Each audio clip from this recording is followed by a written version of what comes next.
With the Commanders sitting at 3-4 and with two very tough teams on the horizon in the Kansas City Chiefs and the Seattle Seahawks being their next two opponents before the NFL trade deadline, it's a very real possibility that the Washington Commanders could be selling at the NFL trade deadline this year, potentially with a record of 3-6 and the season essentially being over, which is a really sad, reality or sad, possibility to think of as a Washington Commanders fan, especially with the high expectations that this team had coming into the year. But today on the Commanders Report, we're going to be talking trade candidates before the trade deadline. All right, Commanders players on the roster right now that I think could realistically be dealt and other teams would actually want before the trade deadline hits this year. So before we get into the content today, kick us off down there in the comments section by letting me know, should the Washington Commanders be buyers or sellers at the deadline this year? Type B for buyers or S for sellers to kick off today's show.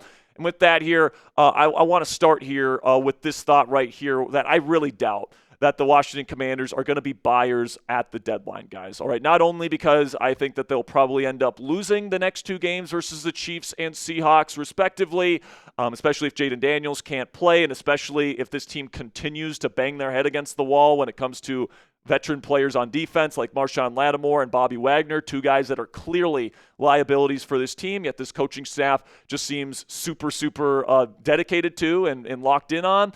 Frankly, I don't want to give up draft picks if I'm the Washington Commanders. You're already down your second-round pick and your fourth-round pick for next year's draft. And, sure, you got two sixth-round picks, but you only have 6 total picks, and half of those picks come in either round 6 or round 7, where you're probably not going to find long-term options. Those are lottery tickets at best, all right? So I think if you're the Washington Commanders, you want to embrace a youth movement in the years to come where you're trying to put young talent around Jaden Daniels and try to build something special here over the next several years.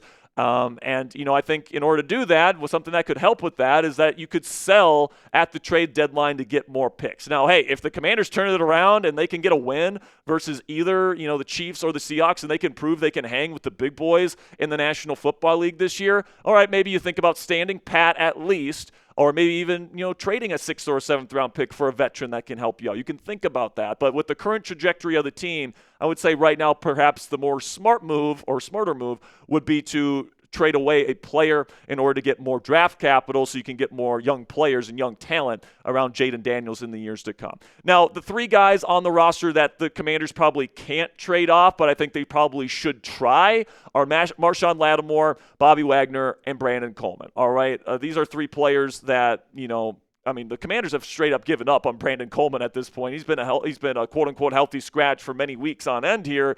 And then Marshawn Lattimore and Bobby Wagner have been straight up liabilities for this Commanders defense over the last, or really this entire season. They just don't have it anymore, unfortunately.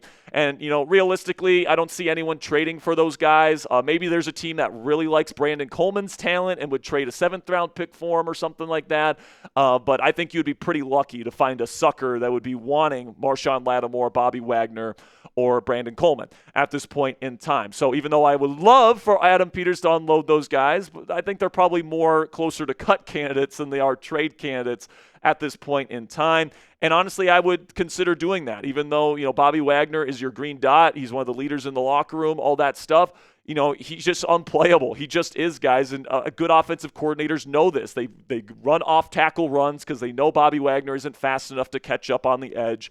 And they also, target him both in man and in zone coverage when they're passing the football. So until you get these guys off the field, man, the defense is probably not going to get a whole lot better, especially when you play good offensive play callers. And that's just, that's just the stone cold truth. And we're going to give it to you straight here on the Commanders Report. But coming up here, I have 4 players on the Commanders roster that not only do I think the Commanders should think about letting go of, but also I think other teams might actually want in a trade before the trade deadline this year. But before we get into the rest of today's show, you guys can get a Jaden Daniels jersey from our website here, chatsports.com/Daniels. If you don't have a Jaden Daniels jersey yet and you guys want the new Super Bowl era alternate jersey, that's a really cool looking one in my opinion. You can get that today, or you can get the black black alternate. That one's a fan favorite as well. And then they also have the classic burgundy and the classic white on our website right now as well. Plus, part of the proceeds with every purchase made goes back to us here at Chat Sports. If you guys want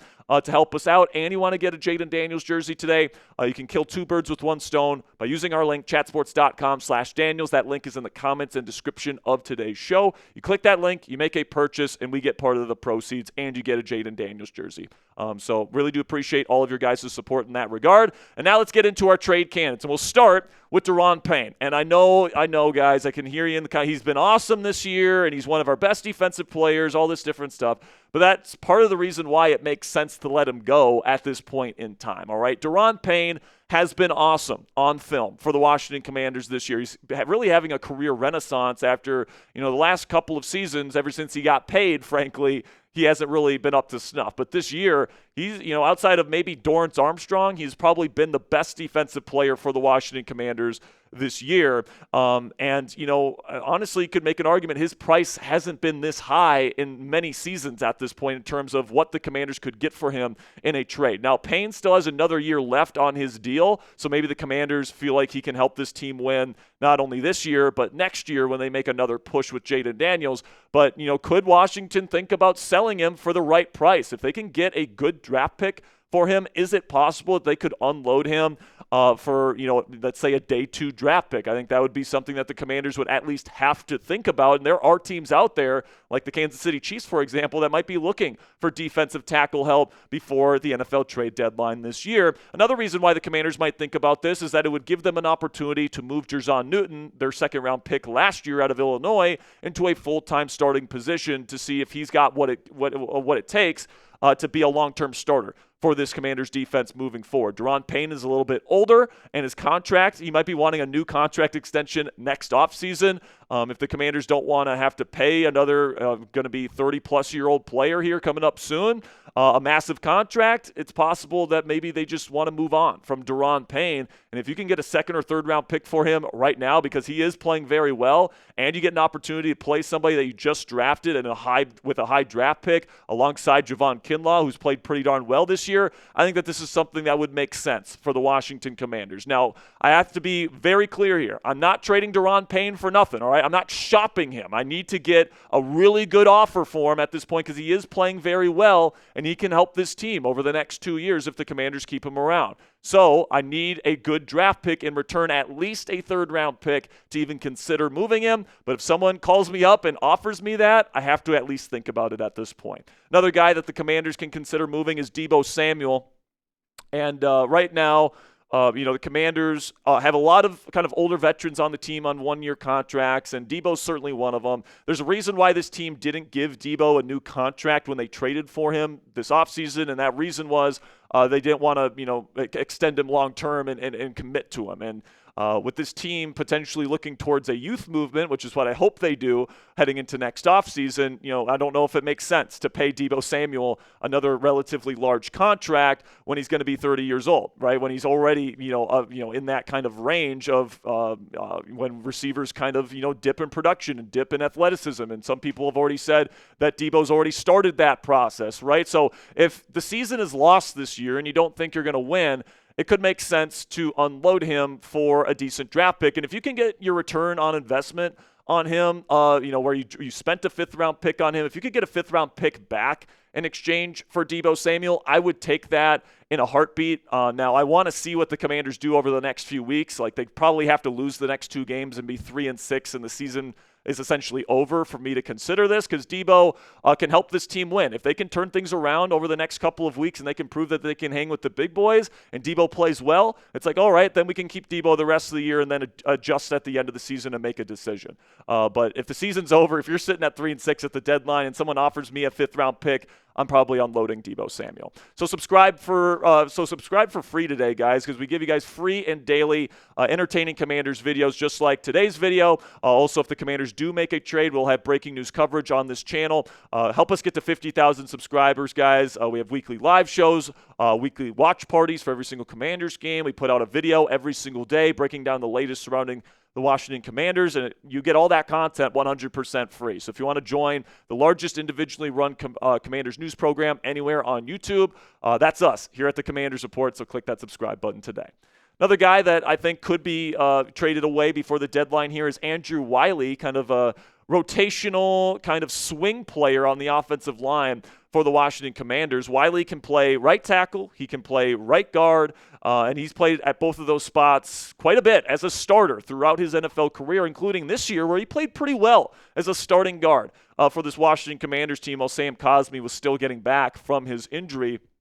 And listen, man, there's a lot of teams around the National Football League that could use O-line help, especially veteran offensive line help, guys that have played a lot of snaps in the National Football League. So if there's somebody out there that needs a starting right guard for the rest of the season and, they don't want to have to pay like a higher draft pick to be able to get them, I think Andrew Wylie is somebody that could realistically be dealt by the Washington Commanders. And, if you are at home saying, Jack, I don't want to trade our depth, swing offensive lineman, well, it's like if the season's over, do you really need him? I mean, he's probably going to be gone at the end of the season regardless. So, Wylie's years of experience at tackle and guard and that versatility make him somebody that multiple teams may be interested in. And, for a late day 3 pick, whether it's a round 6 or round 7 pick, I think that's, another lottery ticket that you can add to the Commanders' arsenal in the late rounds of the draft next year.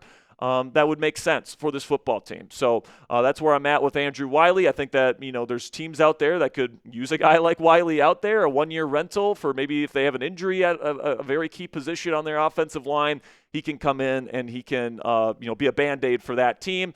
For a late day 3 pick. So that's where I'm at with him. Then we get to Zach Ertz, our final name that we're going to discuss on today's show. And, I get it. Zach Ertz is Jaden Daniels' safety blanket. He is his binky. He's a great zone possession type of receiving tight end. And, I really like Zach Ertz, and he plays a very important role in this offense. But, this is maybe Ertz's last season in the National Football League, and it's probably his last season in Washington. Maybe he comes back for one more year, but he's on an expiring contract. And if this is his last year, maybe Washington would do him a solid and send him to a contending football team. If this team is 3-6 and the season is over in a couple of weeks. I think that is a somewhat realistic possibility if a team is willing to give you like a late round draft pick for somebody that can, help their team as a good possession type tight end. I could see that being a possibility, and kind of like how trading Daron Payne away would give Jerzon Newton, a young draft pick, an opportunity to play. Trading Zach Ertz would give Ben Sinnott more opportunities in this offense, specifically as that receiving threat in Cliff Kingsbury's offense. So, they spent a second-round pick on Ben Sinnott, and they really haven't used him all that much, especially as a receiver. So at some point, you got to see what you have in Ben, and, maybe they've seen enough in practice to not want to give him a shot, and they're just going to keep Zach Ertz. But listen, man, if you're sitting at 3-6, which is a possibility, and somebody offers me like a round 6 pick for Zach Ertz, somebody that's maybe not going to be even playing football next year, I'm cashing in on that, and I'm getting another lottery ticket to use in the 2026 NFL Draft. So let me know what you guys think down there in the comment section. Which Commanders player is the most likely to be traded before the deadline this year? Is it Andrew Wylie? Is it Daron Payne? Is it Deebo Samuel? Is it somebody else? Let me know what you guys think down there in the comment section, what your answer is to that question. And that'll be it for today's edition of the Commanders Report. Make sure you guys click that subscribe button if you haven't already, because we're going to give you guys the latest trade buzz surrounding the Washington Commanders just about every single day on this channel. So if you don't want to miss any of that leading up to the NFL trade deadline in less than 2 weeks, make sure you guys click that subscribe button if you haven't already. Till next time, guys, hail to the Commanders.